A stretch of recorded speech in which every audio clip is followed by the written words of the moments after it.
And this line is tricky. We really need some special conditions for it to make it skiable.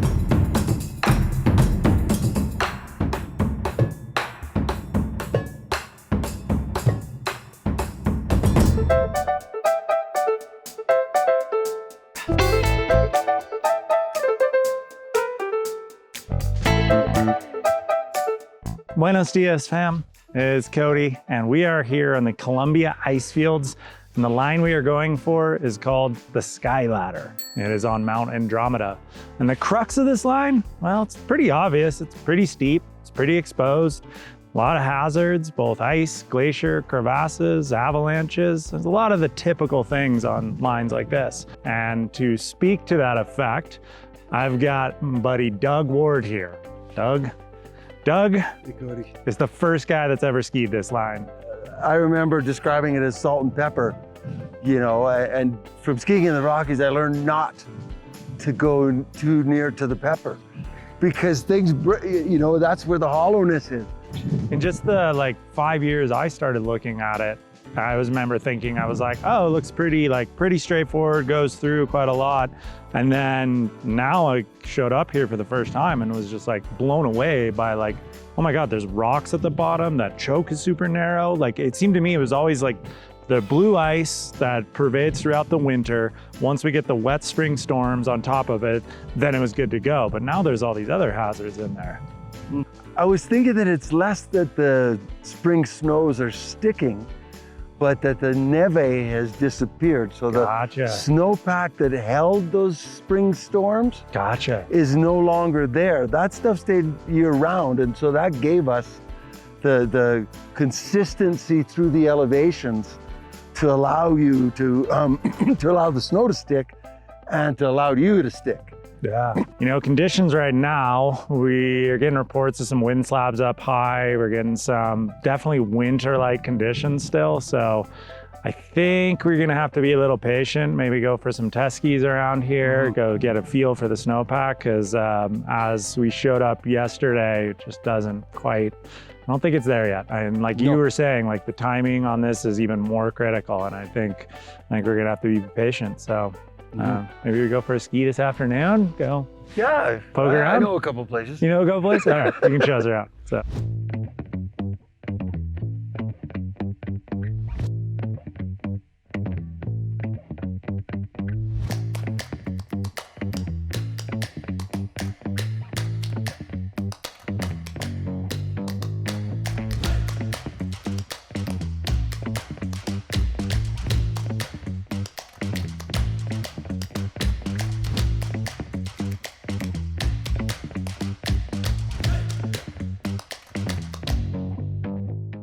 We're 8,600, so not, it's about the lower edge of what we're looking on in Skyladder, but it's still coming into here. We see some, I think this is only 2 days old, and it's an old, probably size 1.5.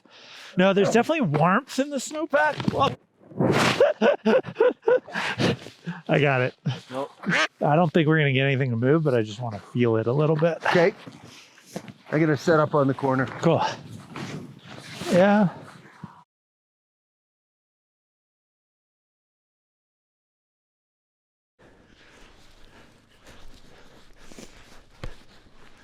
Not scientific, but still gives you enough information on what's going on. Hey, I think you're getting some light. Let's go. You want to go for a ski? I think we should. We should. You should do the honors. Ski where you want.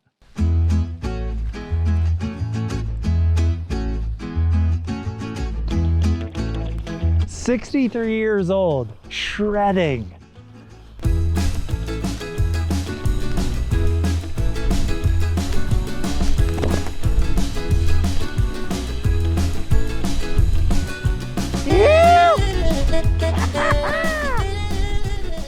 I love this part of the project of meeting people like Doug, absolute legend, but then it's the 40 years of experience out in these mountains and still being out here and still doing it. It's really cool.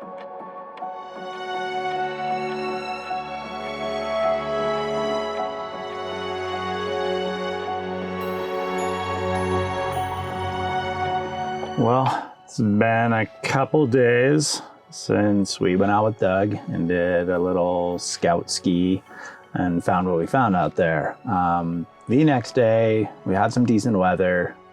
We decided not to go out because of things I was feeling in the snowpack. And sure enough, that afternoon, I got a text saying, my friend got rolled, avalanched over a Serac cliff on Columbia yesterday, wind slabs, and they had a massive crevasse fall on the way down the ramp this afternoon and got hellied out. So somehow our intuition was spot on. And this line is tricky. And as Doug was saying, we really need some special conditions for it to make it skiable, especially in these times. You see, the line itself, it's got a lot of ice. It doesn't have neve, which is permanent snow, like it did in the past. So we need that warm, wet spring snow to kind of glue itself to this ice. So in the meantime, we're just gonna be killing time, farting around, and also watching the weather on a daily basis, kind of trying to get a feel for the snow and for the line. I mean, this line is consequential. There's 2 people last year that unfortunately lost their lives in it. This little zone right in here where I see the potential for wind slabs right now did avalanche on 2 people unfortunately last year, and they were swept off the serious exposure below. So caution is very warranted on this line. It's not a gimme by any means. So time to keep being patient.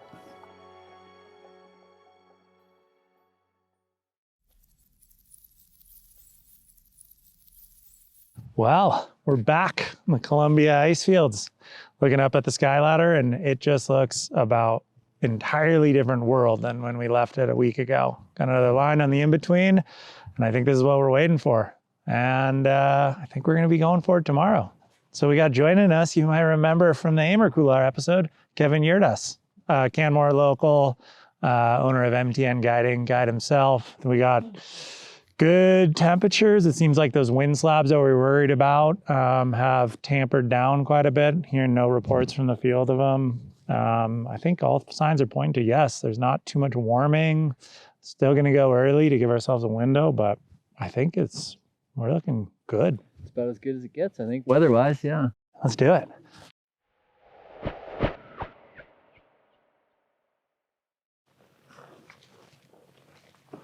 Buenos dias.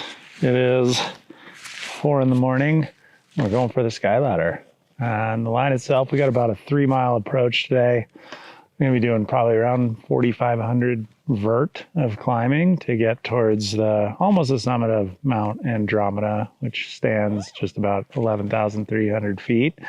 And ski down what'll be a nice sustained 45, maybe 50 in places, probably not though, down the legendary Skyladder. So let's go do it. Ready to go.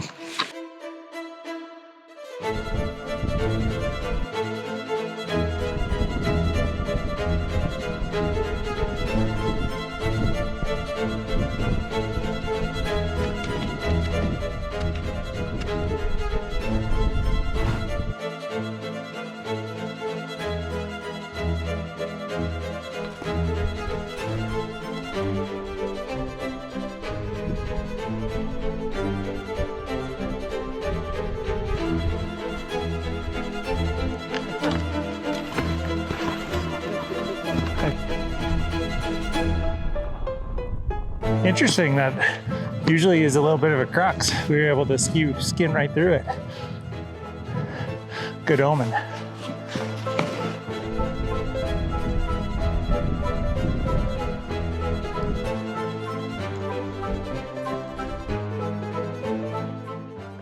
So just probing for the Bergstrand here that was pretty obvious from far away, but not as obvious here. Everything to the right is more than it's just air at about 2.5 meters. So the Bergstrand's definitely right here. But I just can't figure out where the boundaries are of it very well. So we're gonna throw the rope on really quick.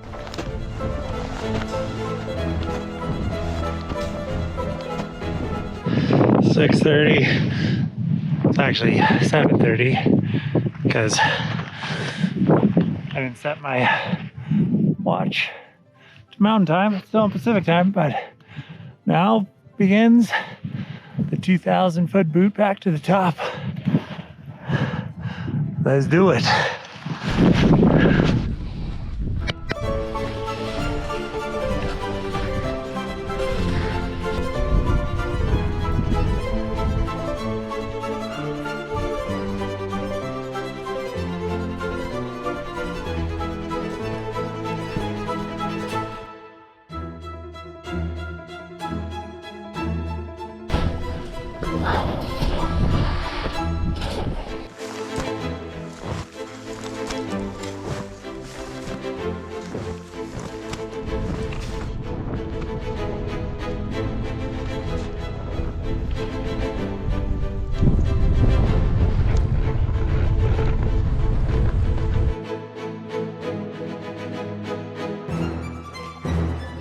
Yeah, I'm used to modeling with my shirt off, so this is a little awkward.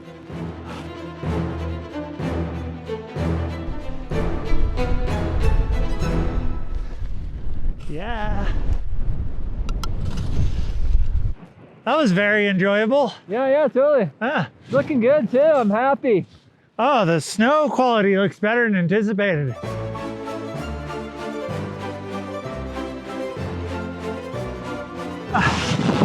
Oh yeah, this is nice.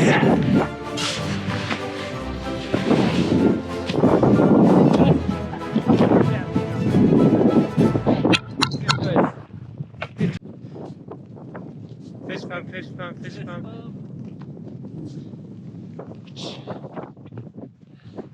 I gotta poop and I'm gonna hold it. Time to go down. Phew, on the ski. Yahoo!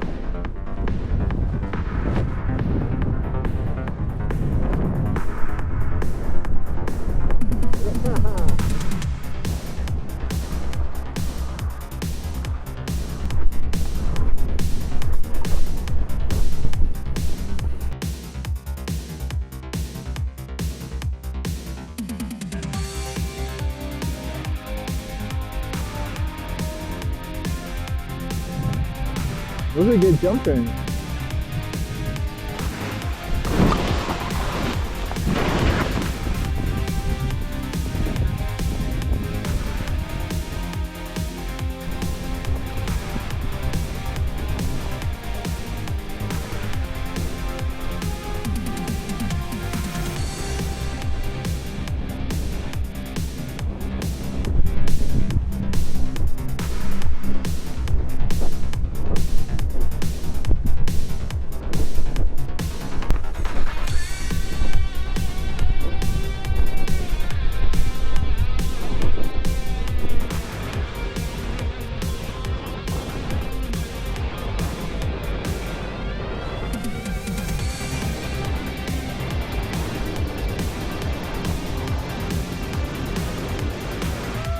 Well, that right there, that is what I call a good time.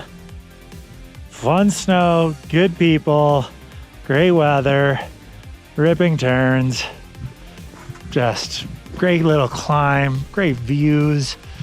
That's why I love this.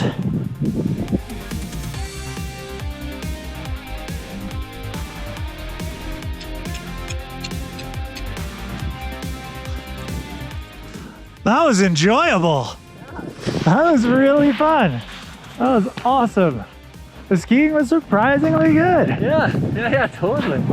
Like, rippable. It's funny, I started going pretty fast and then you get in, it gets a little punchy. I was like, oh my, hold it together. Yeah, dude. That was really fun. Nice one. That was high quality skiing.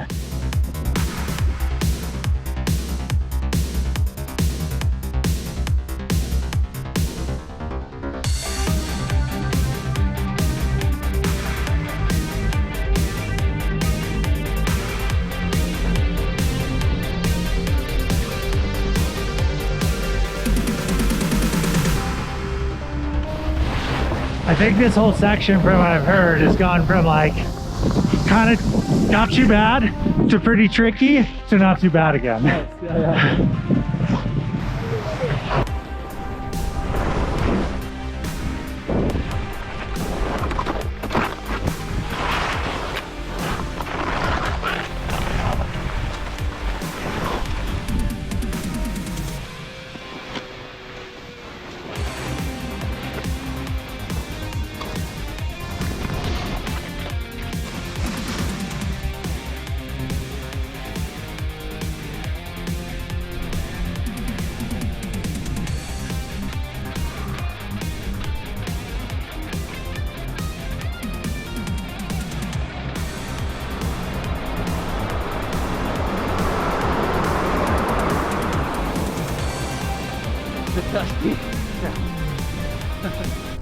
Chips. Table. Done by noon. Back at the car. Lunchtime. That was fun, dude. Thanks, buddy. Thank you. That was an enjoyable day. Yeah, thanks for getting me up there. Wow, thanks for coming up here and skiing. It was fun. Like, those conditions were fun, man.